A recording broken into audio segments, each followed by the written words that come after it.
What's going on, y'all? I'm your host with the most. So have a toast, Leader Johnson, and we are here at Follow Leader Sports.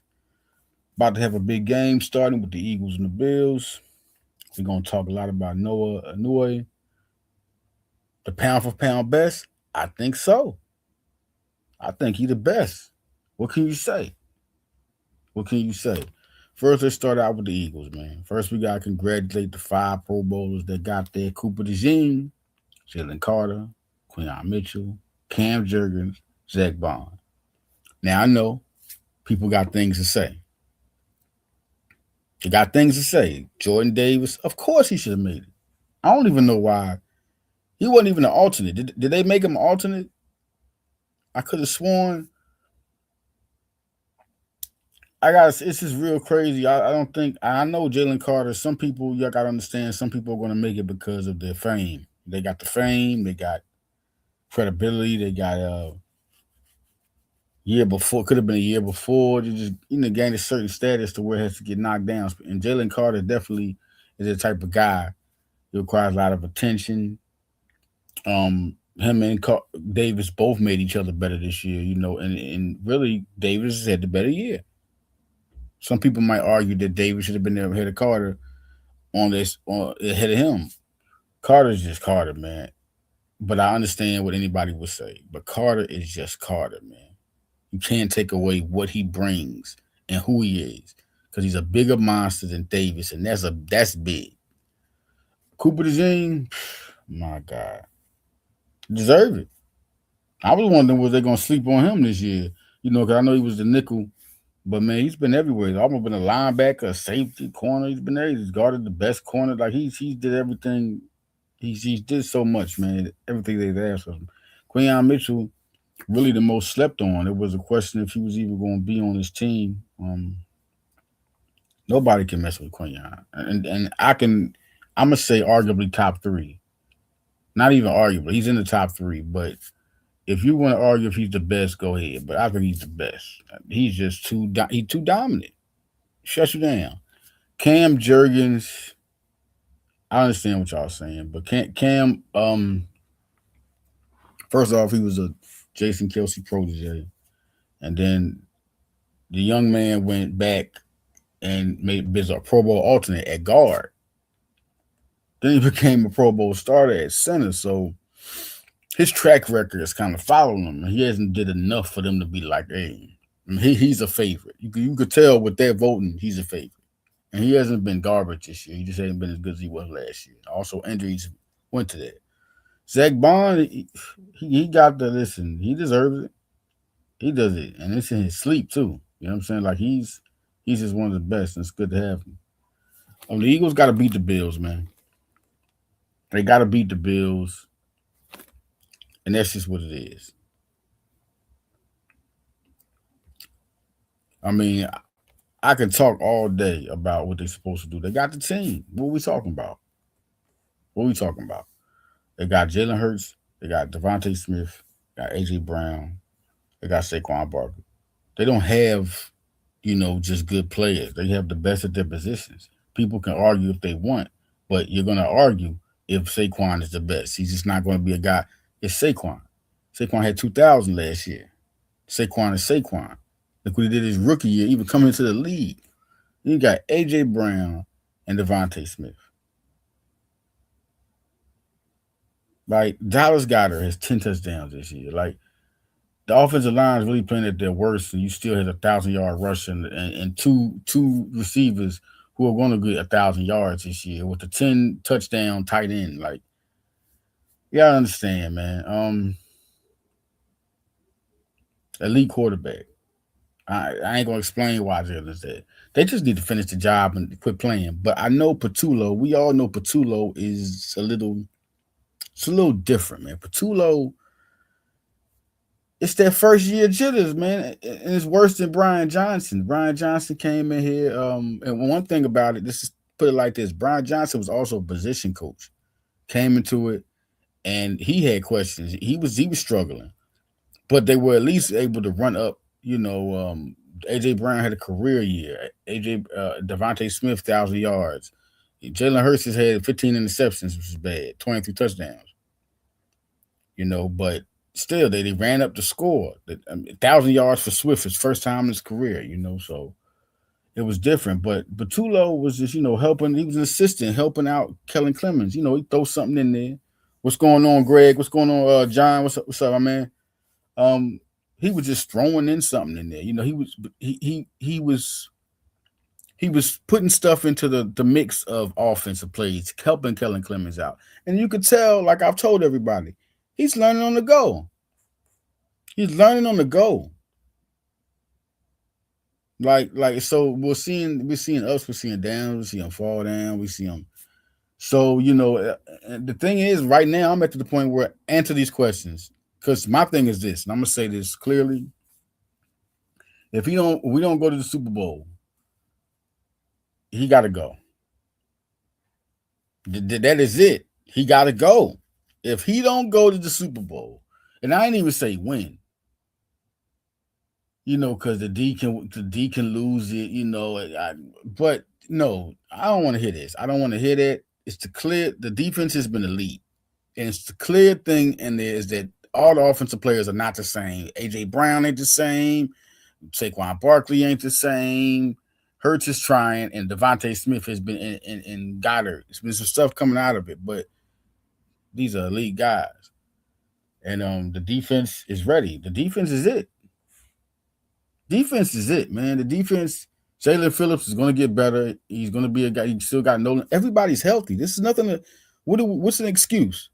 People are getting healthy. You got some people like Lane Johnson. Right now Dean's kind of but he's not banged. These guys are all. This team. It should be no excuse to why this team shouldn't have been. My record was 15-2. It's no excuse. No excuse. They go against the Bills. The Bills are a team, they need to win this game. Look how they knocking on the playoff door like that. Like the Eagles in the playoffs, but the Bills are kind of low in their conference. So they're looking to state their claim.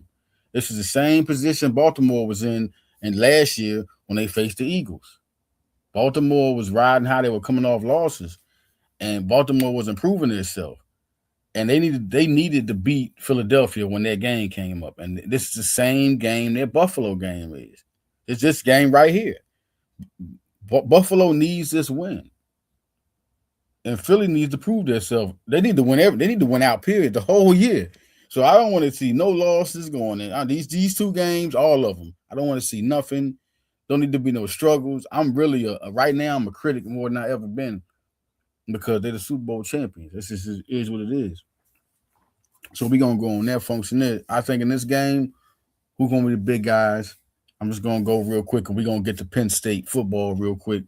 Um, I just think it's Saquon. Saquon doing what he do. Anybody can be in this loaded offense, but Saquon and Jalen Hurts. That's it. Again, I said it last game. I'm gonna say it more and more because they really are the X factors. We keep on talking about AJ Brown, Devontae Smith. Dallas guys doing good, the offensive line, but it's Jalen and Saquon. They are the true game changers. I don't care who you got at receiver. If Jalen ain't doing what he do, we not winning nothing. All right. The defensive part, I'm looking for Nolan Smith to get real crazy. I'm waiting for him. I mean, he's been disruptive, but and then the playoffs coming too. I'm looking for Nolan Smith and Quinyon Mitchell to get an interception for the season's out. Going for Quinyon, and I'm not telling you to score. They need to. If they blow them out, they definitely going for the Super. If they just beat them, it's just like okay, I still got to see what happens. They ain't convinced me, but if they blow them out, I'm calling Super Bowl.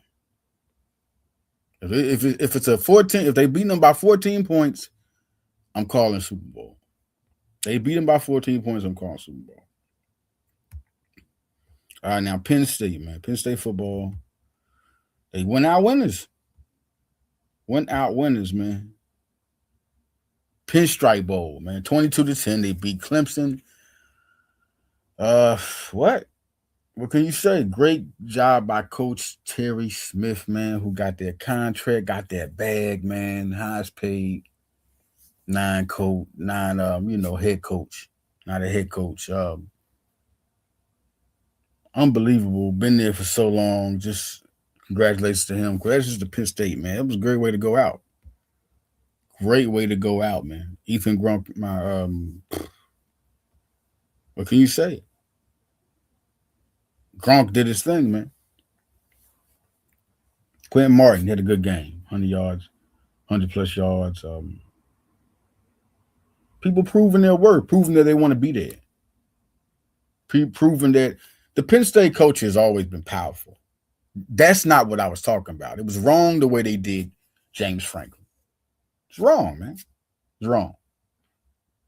Wait till the season is over. The recruits and everything, they got to ride it out. They did, they already wishy washy. Like, oh man, you just totally snatched the feet from under them, man. Just let them go out, and it must have been some real disrespect. But it is what it is. Something had to go on that was kind of fishy, or I guess it wasn't. But that was a crazy way to do it. Um, to the greatness of what Penn State is doing, let's talk about the recruiting class. 2026 recruiting class got 10 recruits. That was a good comeback because they lost everybody, just everybody. They got good 10 recruits. Terrell Chapman, 3-star Terrell Chapman, 3-star safety. Um, 3-star linebacker Keon Kaiser. 3-star offensive tackle Mason Banhire, excuse me. 3-star safety Bryson Williams. Recently 3-star. We're going to talk about him. 3-star wide receiver, explosive wide receiver Ben Whitver. 3-star quarterback Case Evans. 3-star offensive tackle Pete Iglesias. And 3-star punter. 6'6" punter it is, man. It's tall punter. Lucas Tenbrock. All right, now looking at this new commit, man, this is crazy. I just like what they're doing. I like to see good recruiting too. Like to see it. So they got to commit from 3-star wide receiver in 2026. Great addition. Ben Whitver out of VA. Listen, this guy called over 50 catches for 900 plus yards. I mean, this man's explosive, super explosive. Now I see star potential, NFL wide receiver, and this guy, great college receiver. He has those hands. He can flat, like take the top off. So, and they're 6'2". He's 6'2", man. Got the size, the right size. It's gonna be something to see. Matt Campbell is doing something. He's doing something interesting. It's interesting to see people get, put into the fold. We went and got 2 guys. He has 2 guys from PA though, and on his whole class right now. And believe me, they're going to work on that. Jackson Ford, 4-star, and Peyton Falzone, 3-star quarterback. Jackson Ford is a 4-star edge, 6'4", 240, big time mover. Great, that was a great commit right there. So they headed in the right direction. And it's gonna be something to see. Who else comes along? It's Iowa State guys. We're gonna come up. I'm gonna get more. Be looking at my Twitter. Guys I retweet, put out as guys from Iowa State that ex recruits, guys that committed around the time Campbell was there that are decommitting. How that goes. I'm calling it. The team you play for until you don't say it. I mean that. When I say Penn State, let people know that. Like when I say Virginia Tech, I say V Tech, and put it next to a person that was an ex Penn State guy, and he just hit the transfer portal. I ain't got no sources on those. What I'm doing is just putting it out there, letting people know that this was. I'm expecting this to happen until it doesn't happen because he was over at their school.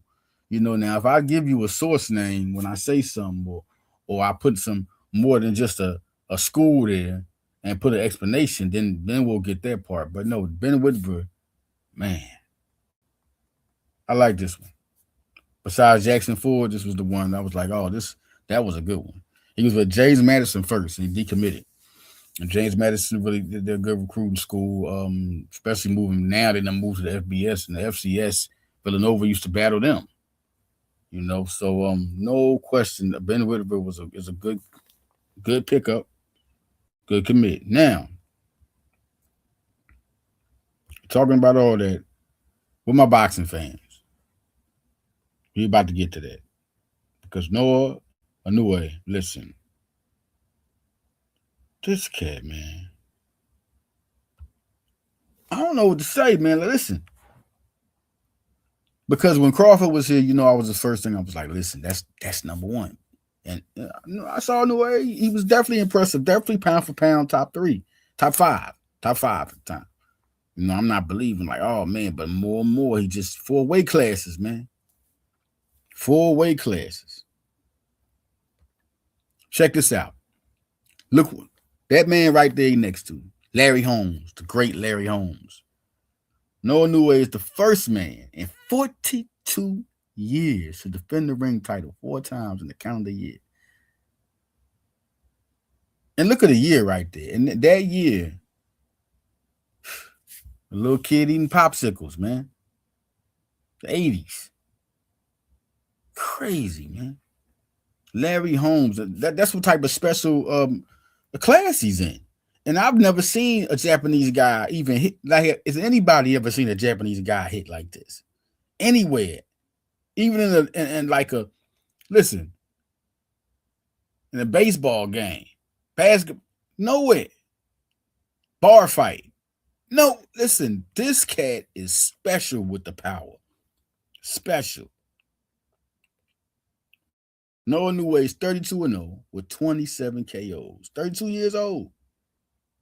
I mean, he's chasing greatness right now. It's always a Japanese star. You got that Yao Ming. All right. You got Yao Ming. Now you got Otani.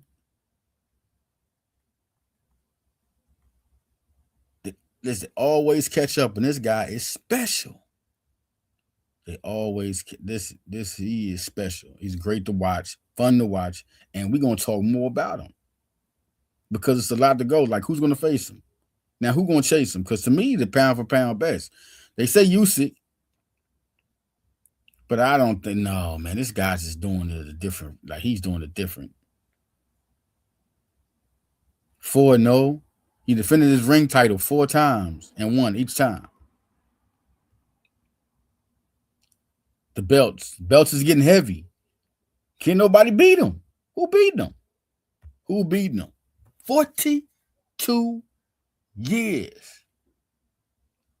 That's rare. That's like when Otani just got finished hitting 3 home runs and had 8 strikeouts. What was it? I think it was like 8 strikeouts. I ain't seen nothing like him.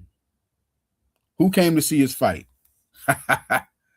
Usyk and Triple G, man. Listen, talk about great fighters. 2 guys they putting that 1 and 2 pound for pound. Galvin sitting there watching this guy. I mean, he was putting.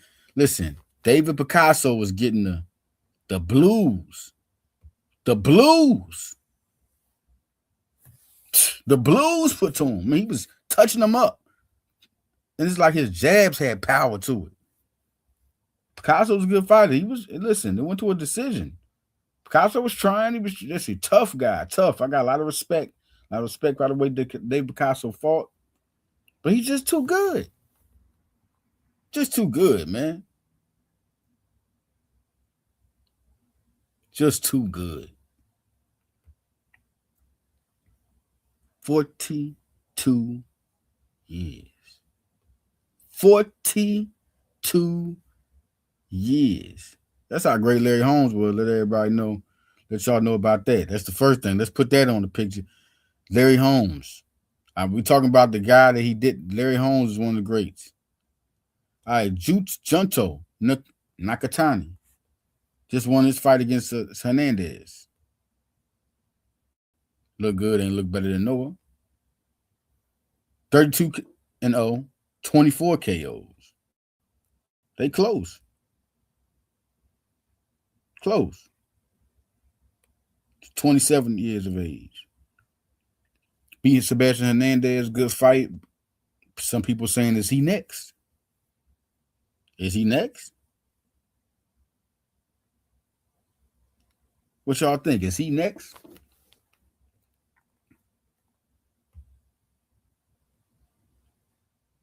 Definitely impressive, man.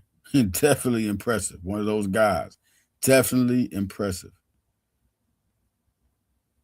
Junto is impressive, man.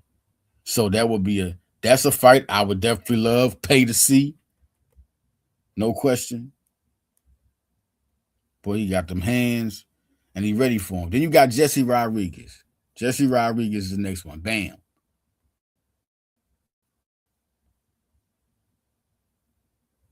23-0, 16 knockouts,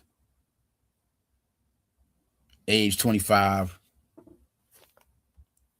the young one.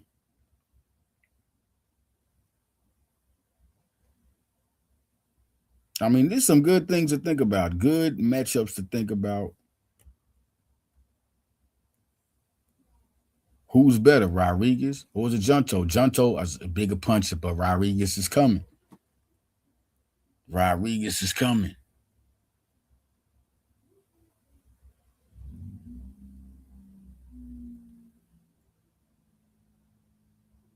Who would be the guy to see? And then you're looking at Shakir Stevenson. I was looking at that. Shakir Stevenson. I was looking at that. That's another fight. Now you're looking at these two matchups. These two are good matchups, but Shakur Stevenson and the pound for pound talks. Junto is number 7. Jesse's number 5. Shakur is number 10. To move up, going against these two guys, go ahead and secure your status. Then you got Shakur Stevenson in the lightweight division.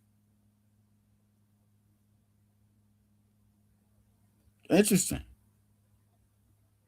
Real interesting to see where that would go. Very interesting to see where that would go. Shakur Stevenson against Naoya Inoue. I think that would be a crazy.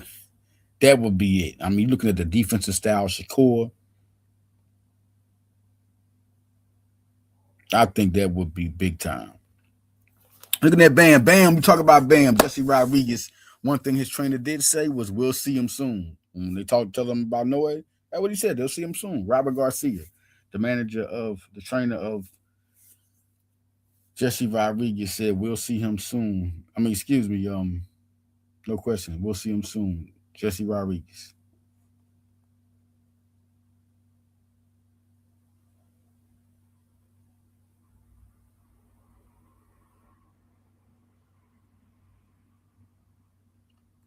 Listen, man. What are we talking about? We got Junta and we got Jesse Rodriguez. Now, these are two different classes, too. If y'all know, we got to go to all of them. Let's get this all clear. Down there in the bantamweight, that is where you can look at Jesse Rodriguez. Jesse Rodriguez is the WBC and WBO junior bantamweight. That's at 115. Now, for Inoue to fight him, Inoue is at the junior featherweight. He's a junior featherweight undisputed. All right, that's at 122. So that would be nothing for them to move up and get that to happen. Then you got Junta, who is number 3, he's number 1 contender to go against Inoue next in the featherweight division. Then you go up. You have, what would Inoue have to do to fight Stevenson? What would he have to do to fight him? What would he have to do to get to that level? Stevenson is at 135 at the lightweight. So that means he would have to gain 13 pounds. Or they're asking Stevenson to come down. Would he do that?